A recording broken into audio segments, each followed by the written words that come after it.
Amadas hermanas, amados hermanos, que la gracia y la paz de Dios Padre Todopoderoso y de nuestro Señor Jesucristo esté con cada uno de nosotros. Amén. Hoy se trae un tema que se ha titulado A Él oír. Es basado en la escritura de la transfiguración de Jesús en el monte, la cual vamos a leer ahorita, pero les voy a poner en contexto, porque esta escritura tiene mucha similitud a la lectura que acaba de leer el hermano cuando Moisés en el monte Horeb, en el monte de Sinaí, ve una zarza y Dios le habla a través de la nube de fuego y le dice, se revela ante él diciendo, yo soy el que soy. Ese es el nombre de Dios con el cual eternamente se me conocerá en el pueblo, ¿no? Entonces ahora en esta escritura que vamos a leer de Mateo 17, del 1 al 8, que es la transfiguración de Jesús en un monte alto, en la cual también se encuentra presente, en esa transfiguración está presente Moisés y Elías, el mismo Moisés que estuvo en el monte de Sinaí cuando Dios le habló y le reveló, yo soy el que soy, y con ese nombre de yo soy el que soy será recordado eternamente. Entonces, esto tiene mucho simbolismo, pero no voy a profundizar allí porque de eso no se trata el tema. El tema de hoy se trata a Él oír. Entonces, en la transfiguración está Moisés, que representa la ley. Dios le da a Moisés la ley, los 10 mandamientos. Y Elías es uno de los profetas conocidos, el cual dice que fue arrebatado vivo al cielo y no murió. Se representa a los profetas y estando Jesús allí dice a él oír, es decir, que ya Dios no nos va a hablar a través de los profetas, a través de señales, a través de prodigios, sino que escuchemos al propio Jesús, a él oír, no a los profetas, no a las señales, no a la ley, ya no es el cumplimiento de la ley. Ahí es donde viene Jesús a cumplir perfectamente la ley y los profetas, como dice luego la escritura, ¿no? Entonces, bueno, con este contexto de quiénes son los que están presentes, los personajes. Bueno, y hay unos testigos. Está Pedro, Jacobo y Juan, sus discípulos más cercanos, quienes luego se convirtieron en pilares de la iglesia primitiva, porque claro, pudieron ver la gloria, el resplandor de Jesús allí y luego pues, de resucitado y todo lo demás, ¿no? Entonces fueron testigos populares de esa voz del cielo, en la cual dijo, Él es mi hijo amado en quien tengo complacencia, a Él oír.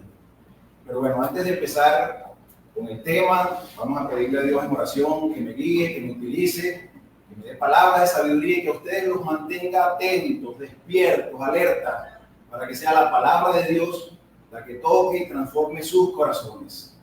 Entonces acompáñenme por favor allí, así como estamos, en una oración. Padre amado, Dios de la gloria, gracias te damos por este privilegio de hablar de tu palabra, Señor. Bendícenos, Padre, dame palabras de sabiduría, que tu palabra, Dios, no salga hueca, Padre, que no se pierda, como dice la Escritura, nunca se pierde, siempre va y hace su efecto. Que someta a juicio todos nuestros pensamientos, que doblegue, Señor, nuestras rodillas, que someta a juicio, Padre, todas nuestras acciones, Padre, para darte a ti la gloria y la honra. Que no seamos duros de cerviz, Padre, que podamos doblegarnos, humillarnos y aceptar que es tu palabra, que es Jesucristo hablando, el que nos quiere transmitir un mensaje cada día de nuestras vidas. A las personas que escuchan, danos corazones atentos, y es en el nombre poderoso de Jesucristo, tu Hijo amado, que te pedimos estas cosas. Amén. Amén.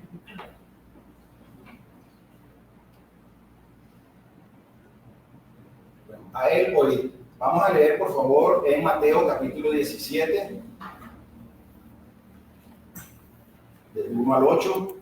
Igual la tengo acá para quienes no tengan la Biblia en la mano, lo pueden anotar y validar todo luego en casa. Dice, en Mateo 17, del versículo 1 al 8, dice, 6 días después, de lo narrado anteriormente, Jesús tomó a Pedro, a Jacobo y a Juan, su hermano, y los llevó aparte a un monte alto y se transfiguró delante de ellos y resplandeció su rostro como el sol y sus vestidos se hicieron blancos como la luz. Y he aquí les aparecieron Moisés y Elías hablando con él. Entonces Pedro dijo a Jesús: Señor, bueno es para nosotros que estemos aquí. Si quieres, hagamos aquí 3 enramadas, una para ti, otra para Moisés y otra para Elías. Mientras él aún hablaba, una nube de luz los cubrió, y he aquí una voz desde la nube que decía: Este es mi Hijo amado, en quien tengo complacencia. A él oíd. Al oír esto, los discípulos se postraron sobre sus rostros y tuvieron gran temor. Entonces Jesús se acercó y los tocó y dijo: levantaos y no temáis. Y alzando ellos los ojos, a nadie vieron, sino solo a Jesús. Entonces, bueno, el punto clave acá que queremos rescatar es que ya no escuchamos a la ley o a los profetas como esas autoridades supremas. El propio Dios ha establecido una nueva jerarquía, un nuevo orden, le ha dado toda potestad, le ha dado todo, sobre todo nombre, y le dice: a él oíd. Y como decía, ¿no? Si lo comparamos con aquella escritura que los judíos conocían muy bien, los judíos manejaban muy bien que Dios, el gran yo soy el que soy, se había presentado ante Moisés en un monte alto. Para ellos era evidente que había una simbología, y les está diciendo: a él oíd. Y están presentes Moisés y Elías.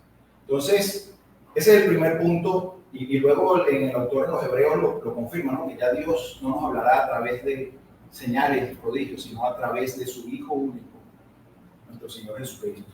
Entonces Jesús se transfigura delante de Pedro, Jacobo y Juan, o sea, de una manera física, resplandeciente, luz, las ropas blancas. O sea, no había manera de que ellos, testigos oculares, pudieran negar semejante evento, ¿no? Y escuchar la voz que hablaba desde las nubes diciendo: a él oíd. Entonces, una forma clara de Dios de establecer la autoridad de Jesús como la autoridad final. No se trata de añadir a Jesús a Moisés. No, bueno, está la ley y ahora Jesús se añade. O está la ley y los profetas y ahora Jesús se añade. No, es a él oíd. Entonces, bueno, con esto en mente, pues si eso es lo que Dios nos manda, a él oíd, pues entonces escuchemos la palabra de nuestro Señor Jesucristo. Y sabe que hay 4 evangelios que reflejan acciones que hizo nuestro Señor Jesucristo en vida. De los 4 evangelios, el que relata mayor cantidad de palabras, de expresiones, de diálogos, de discursos expresados por nuestro Señor Jesucristo es el Evangelio de Juan. Es el que cita discursos más largos, textuales. Los demás evangelios sinópticos, lo que ya se llaman evangelios sinópticos, sí reflejan diálogos de nuestro Señor Jesucristo, son mucho más cortos, pero se basan más en relatos narrativos. Entonces, bueno, ya que dice a él oír, pues escuchemos, ¿no? Entonces, el Evangelio de Juan, capítulo 6, 35, Jesús dice: yo soy el pan de vida. El que viene a mí nunca tendrá hambre, y el que me sigue o el que en mí cree jamás tendrá sed. Luego él dice que él es el pan bajado del cielo. Imagínense. Pero ¿por qué rescato esto? Porque Jesús usa el yo soy. El yo soy, el pan de vida. El mismo yo soy que usó Dios para describirse en el monte Sinaí, en el monte Horeb, cuando le dijo a Moisés: yo soy el que soy. Ese mismo yo soy lo usa Jesús. Yo soy el pan de vida. Además, en el Antiguo Testamento sabemos que el pan que ha bajado del cielo era el maná que Dios había dado al pueblo de Israel cuando estaba en el desierto para que comiera. Y él se compara y se dice: yo soy el pan que ha descendido del cielo, el pan de vida. El que en mí cree nunca tendrá hambre, y el que me sigue jamás tendrá sed. Estamos hablando de hambre espiritual, de sed espiritual. Tanta necesidad que hay en el mundo de paz, de calmar las angustias, de bajar el estrés, de quitarnos las preocupaciones. Y Jesús dice: el que en mí cree nunca tendrá hambre, porque yo soy el pan de vida que ha bajado del cielo. Y usó el yo soy. Luego en Juan 8:12 dice: yo soy la luz del mundo. El que me sigue nunca andará en tinieblas, porque yo soy la luz del mundo. El contexto en el que Jesús expresa esta frase y el lugar donde lo hace, dice en Juan 7, viene diciendo que era la fiesta de los tabernáculos, la fiesta de los judíos. En esa fiesta se usaban muchas luces para representar esas columnas de fuego con las que en la antigüedad los judíos manifestaban o representaban la presencia de Dios en el desierto. Y que Jesús diga, yo soy la luz del mundo. ¿Se recuerdan, no? Que en el Antiguo Testamento, en el Éxodo, Jesús se expresaba, Dios se manifestaba con una nube durante el día para cubrirlos y en la noche como una de fuego para alumbrarlos. Bueno, que Jesús diga, yo soy la luz del mundo, volviendo a usar el yo soy, de aquel yo soy el que soy. Y el lugar donde lo usa, ¿no? Y los judíos que lo escuchaban era difícil de entender esto, de aceptar más que entender, porque usaba el yo soy de una manera deliberada, intencional. Pero bueno, Dios nos dijo a él oír, y si él dice yo soy, pues hay que creerle el yo soy, ¿no? Y por eso buscaban apedrearlo y decían blasfemia, habla, esto que dice es muy fuerte, es muy difícil de creer, se iguala a Dios, ¿no? Sigamos leyendo. Juan capítulo 10, versículo 9, dice, yo soy la puerta de las ovejas. El que por mí entre, continúa el versículo, dice, será salvo, y entrará y saldrá y hallará pastos. O sea, él se define otra vez nuevamente como el yo soy, la puerta de las ovejas. O sea, el que entra por aquí será salvo, el que no entra por aquí, pues no será salvo. Es claro lo que él dice, lo que asevera no es algo, es muy tajante, es muy radical, es muy directo, no hay ambigüedad, no es que no, yo soy la puerta de las ovejas. Estuve investigando cómo es eso de la puerta de las ovejas y resulta que en la antigüedad los corrales eran hechos de piedra, eran 3, 4 paredes, pero había una abertura muy angosta donde nada más cabía un animal para entrar. Después que entraban, el pastor se acostaba en esa abertura. De esa manera, pues aseguraba que para que uno del rebaño saliera, pues tendría que despertarlo, pasarle por encima. Al él decir que él es la puerta y que todo el que por él entra será salvo, él se está dando la autoridad de que no hay otra manera, no hay otra manera. Jesús dice nuevamente, yo soy, haciendo clara alusión al yo soy el que soy. Luego en Juan 10:11 dice, yo soy el buen pastor, el buen pastor da su vida por las ovejas. Y eso fue lo que hizo. Estaba haciendo una clara manifestación de lo que iba a ocurrir luego.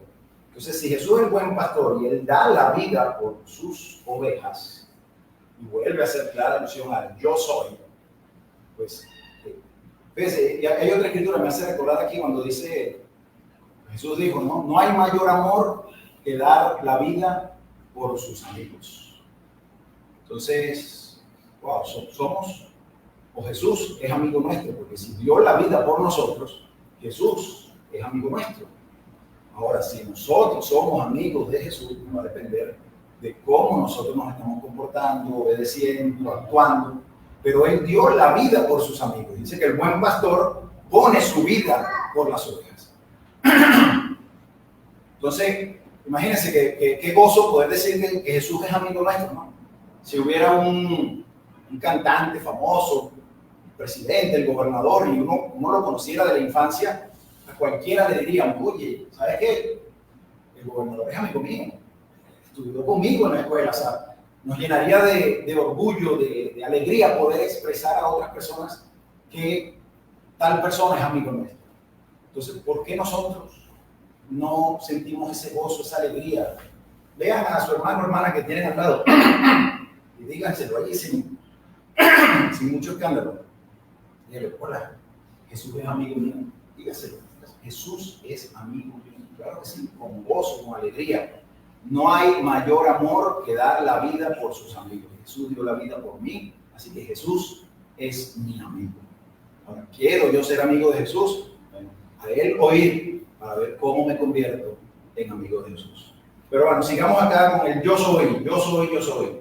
Luego dice, yo soy la resurrección y la vida. Esta escritura la hace en el contexto de cuando Lázaro, el hermano de Marta y de María, murió. Dice que cuando él llega están todos tristes, llorando. Ya habían pasado 4 días desde la muerte de Lázaro. Y estaba muy triste. Y dice que Jesús se conmovió, se estremeció. Incluso dice que lloró. Jesús lloró. Le tenía aprecio, le tenía amor fraternal.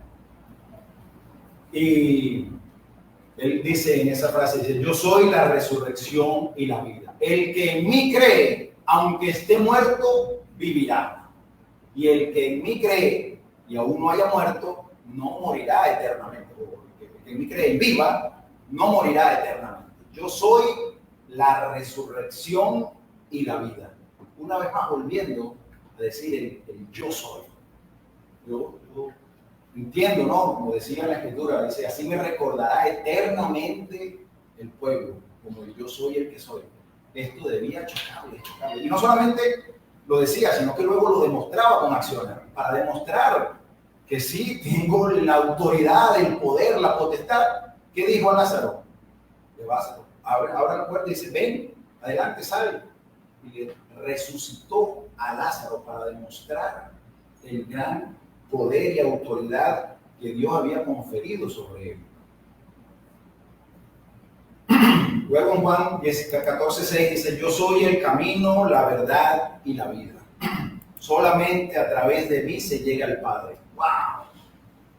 Qué difícil para un judío de la época, ¿no? Decir, si venimos aquí a adorar a Dios año tras año, si cortamos y degollamos machos cabríos y para el perdón de nuestros pecados, o sea, ¿cómo que Él es el único camino, la verdad? Yo soy el camino y la verdad y la vida. Pero lo decía. Vamos a leer, por favor, el contexto completo de Juan 14:6.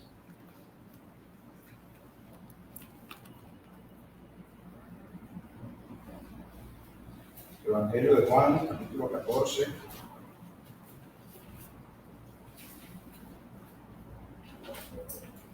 Versículo 6 dice, Jesús les dijo, yo soy el camino y la verdad y la vida.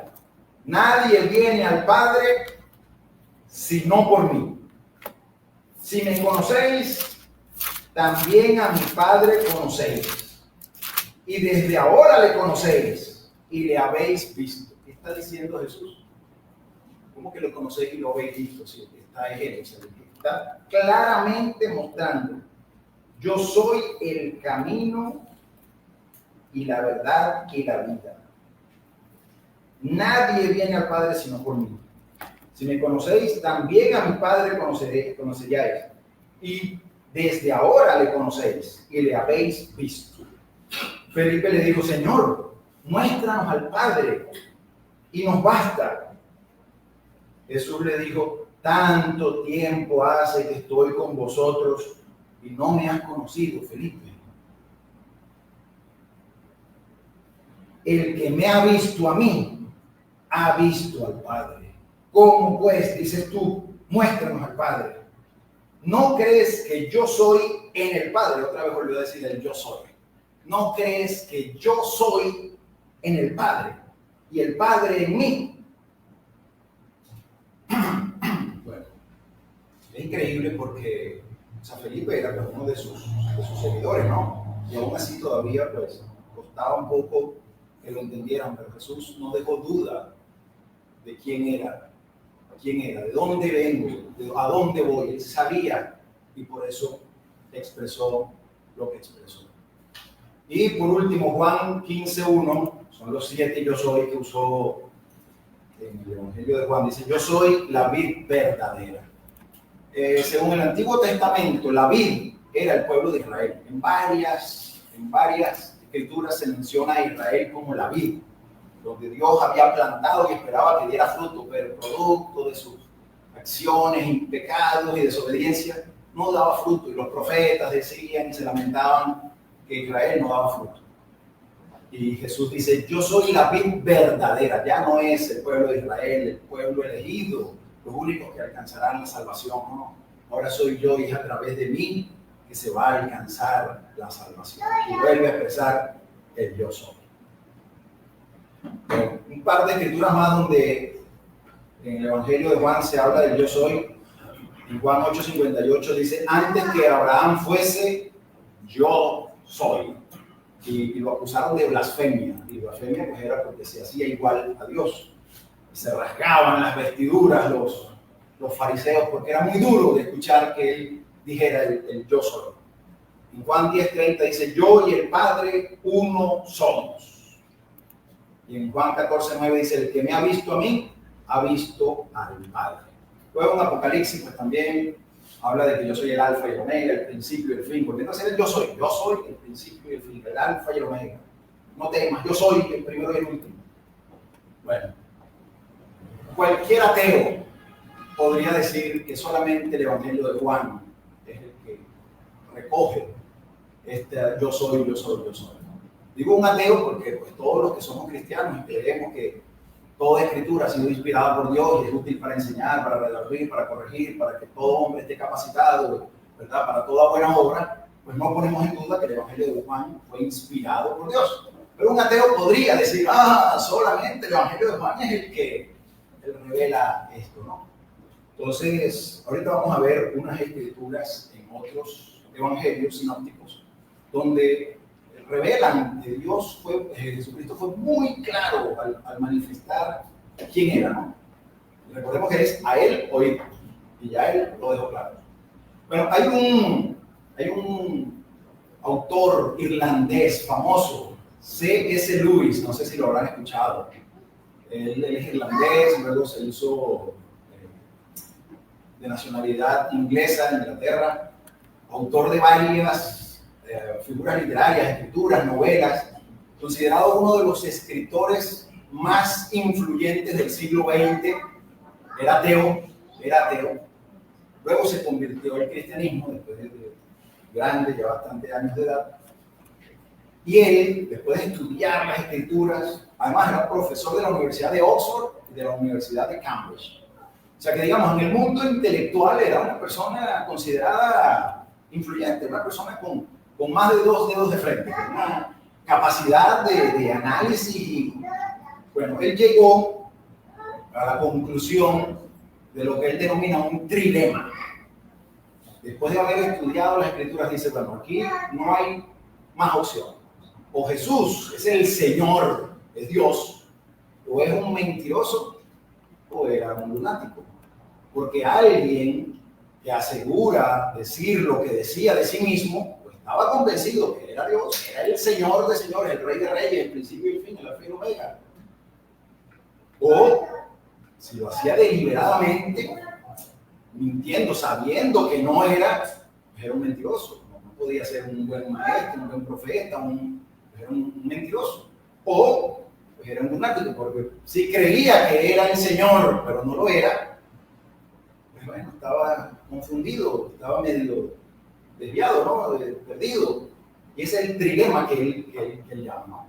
Entonces, y tiene mucho sentido, porque pues no hay cabida. Un trilema es una entre tres. No puedes elegir dos porque no son coincidentes, son excluyentes. Es una de las tres. Y aquí es donde pues, nos toca a nosotros decidir qué lugar le vamos a dar a Jesús en nuestra vida. Lo consideramos el Señor y Salvador, el único camino, el camino, la verdad y la vida, la luz del mundo, la puerta de las ovejas, o lo vamos a considerar, bueno, no, era un maestro, era un profeta más. Ningún profeta dijo de sí mismo, yo soy. Y nadie moriría por una mentira si es que estuviera mintiendo intencionalmente.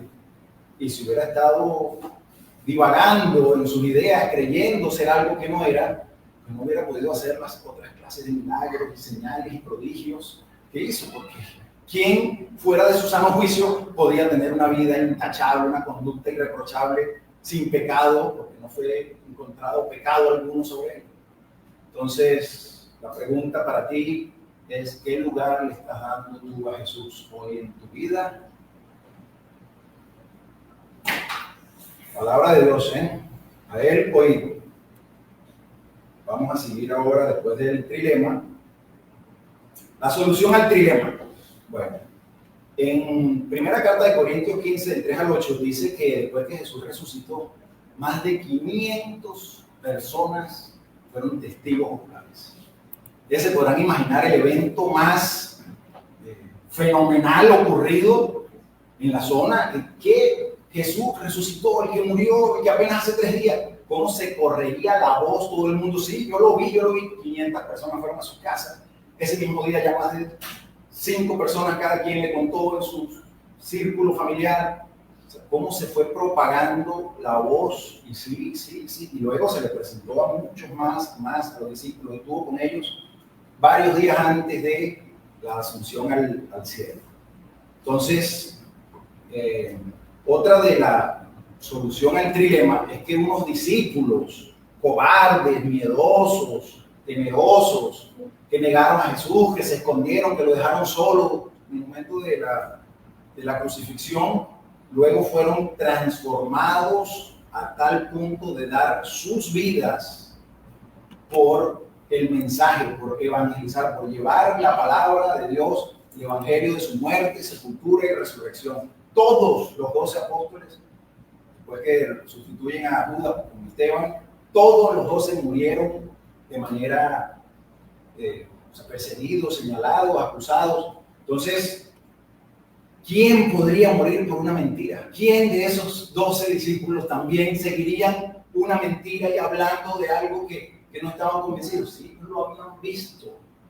Fue el evento más trascendental en la historia contemporánea, tanto así que marca un antes de Cristo y un después de Cristo. 300 años después, cuando se reúnen y reconocen ese evento, empiezan a medir los años a partir de ese entonces, dándole a Cristo el lugar en la historia que corresponde. Es inexplicable un cambio, una transformación de una persona si no hubiera ocurrido una resurrección real. Entonces, de esa manera también se soluciona el trilema, ¿no? Y el otro es estudios eruditos en la materia, estudiosos, teólogos, se han puesto a investigar cuántas profecías del Antiguo Testamento se cumplen en Jesús, y vaya que coinciden en que más de 250, más de 300 profecías se cumplen en un solo hombre, que es Jesucristo. Estadísticamente eso sería imposible, matemáticamente. Para que alguien cumpliera 300 profecías escritas más de 1500 años antes, estadísticamente es imposible. Y Jesucristo está aquí. Así que, amadas hermanas, amados hermanos, a Él oír y darle la honra, la gloria y el lugar que merece en nuestras vidas. El propio Pedro en Hechos 2, capítulo 36, dice: a este Jesús Dios le ha hecho Señor y Cristo. Estaba convencido. En Hechos 3:15 dice Pedro, lo llama también el autor de la vida, hablando sobre Jesucristo, el autor de la vida, igualándolo justamente a nuestro Padre Celestial. Y y Esteban, antes de morir apedreado, encomendó su espíritu a nuestro Señor Jesucristo. No le oró a Dios, pero oró a nuestro Señor Jesucristo. Le dijo: Señor Jesús, recibe mi espíritu. En Hechos capítulo 7, versículo 59. Obviamente esto causa tanta controversia porque pues hay quienes no le dan a Jesús la supremacía, el lugar, la honra, el honor que él tiene. Lo consideran un profeta más del nivel y de la altura de Buda, de Confucio, de un intelectual como Sócrates o como los intelectuales griegos de la época, ¿no? Pero pues la invitación a ti el día de hoy es a darle a Jesús el lugar que te está llamando en tu corazón. ¿Qué recibes hoy? Este mensaje que te está llegando, ¿qué te dice? Esto no es historia, esto no son para que sepamos, no, eso es para que te digas: si Él es el camino, la verdad y la vida, ¿qué estoy haciendo yo con mi vida? Si Él dice que es el buen pastor y que por Él entra será salvo, ¿qué estoy haciendo yo para alcanzar la salvación? Si Él dice: yo soy el pan de vida, el que viene a mí no tendrá hambre, jamás tendrá sed, estoy haciendo yo para calmar mi hambre, mi sed, mi angustia, mi estrés, mis preocupaciones? ¿Qué estoy haciendo yo? ¿Por qué no le dejo entrar a Jesús en mi vida? Esta escritura es para hacerte un llamado. ¿Qué te dice a ti cuando él dijo yo soy, yo soy, yo soy? ¿Qué te dice? Te tiene que llamar a la acción, a tomar una decisión, a cambiar. Si después de esto sigue siendo el mismo, entonces esto no logró nada en ti. Está siendo duro de cerviz, no dobla como... El duro de cerviz era aquel animal que era difícil de doblegar para montarle el yugo para el arado. Bueno, ese es aquel duro de cerviz. Nosotros vimos hace un par de semanas que el yugo que Jesús nos da es ligero, su carga es ligera, ¿verdad? Es fácil. Entonces no seamos duros de cerviz, vamos a darle a Jesús la honra, el lugar que merece en nuestras vidas. Todos entendieron las palabras de Jesús. En otros evangelios podemos ver también cuando Jesús, en Marcos capítulo 2, del 5 al 12, le dice, hijo, tus pecados te son perdonados. A mí me encanta esta escritura porque estaba Jesús reunido en un lugar y dice que estaba tan lleno que abrieron un boquete, una abertura en el techo para bajar a un paralítico en camilla, ¿no? Imagínate, los amigos que estaban ahí sabían que ahí estaba Jesús, que había hecho milagros, que ha sanado gente, y le llevan a un paralítico con unas cuerdas, lo bajan y lo ponen ahí. Y cuando Jesús lo ve, le dice, hijo, tus pecados te son perdonados. Imagino que todo, o sea, me trajeron acá es para que me sanara, para que caminara, yo estoy paralítico, no decir mis pecados me son perdonados. Y los demás, los fariseos, los legalistas decían, ¿por qué habla este así? Blasfemias dice. ¿Quién puede perdonar pecados si no solo Dios? ¿Cómo Jesús iba a atreverse a perdonar pecados si solo era un atributo que Dios tenía conferido? Pues él sabía quién era. Estaba claro Jesús. Le dijo, tus pecados te son perdonados. Para Jesús lo más importante es el perdón de tus pecados, la salvación. Él es el camino, Él es la puerta, por Él entra será salvo.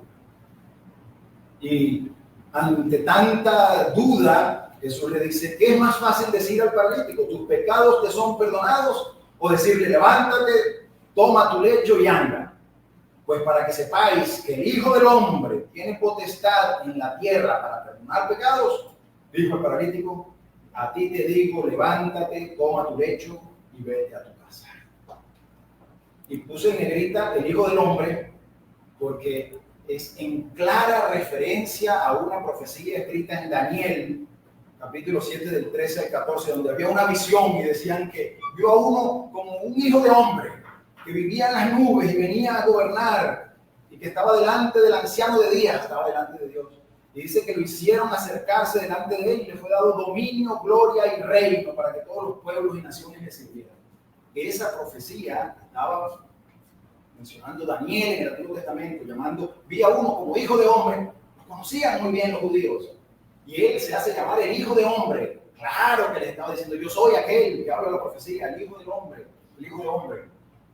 Y para que vean que tiene autoridad para perdonar pecados en la tierra, vean esto. Levántate, toma tu lecho y anda. Entonces, eso seguía cada vez más mostrando la autoridad que le había sido conferida. No divagó, no estuvo con rodeo, no lo disimuló, por el centro, directo, diciendo, yo soy el que soy. Cuando la barca, haciendo un paréntesis aquí, cuando había una tormenta en la barca, dice que todos los discípulos estaban temblando y les dijo, no temáis, yo soy. Y luego se calmó la tormenta y él, o sea, no perdió oportunidad de hacerle saber a quien fuera, en el escenario que fuera, quién era nuestro Señor Jesucristo. Sigamos Mateo 26, del 63 al 64.